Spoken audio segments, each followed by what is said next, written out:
घोंगडे वस्ती येथील जय भवानी शाळेच्या जवळ असलेल्या घोड्याच्या तबेलावरच अतिक्रमण विभागाची कारवाई.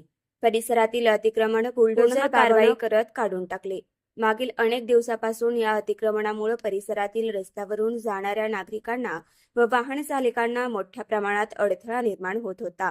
स्थानिक नागरिकांनी याबाबत महापालिकेकडे वारंवार तक्रारही केली होती. महापालिकेच्या अतिक्रमण विभागाकडून संबंधितांना अनेक वेळा नोटिसा व तोंडी सूचनाही देण्यात आल्या होत्या, मात्र त्याकडे दुर्लक्ष करून अतिक्रमण कायम ठेवण्यात आलं. अखेर शुक्रवारी महापालिका अतिक्रमण विभागाने ठोस कारवाई करण्याचा निर्णय घेतला.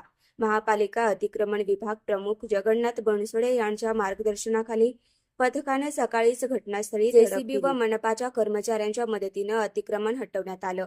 या कारवाई दरम्यान परिसरात काही वेळ तणावाचं वातावरण निर्माण झालं होतं, मात्र पोलीस बंदोबस्तात ही कारवाई सुरळीत पार पडली. या कारवाईमुळे परिसरातील अडथळा दूर झाला असून अतिक्रमण विरोधात मोहीम अधिक तीव्र करण्याचा इशारा देत नियमाचं उल्लंघन करणाऱ्यांवर यापुढेही कारवाई केली जाईल असं स्पष्ट करण्यात आलं.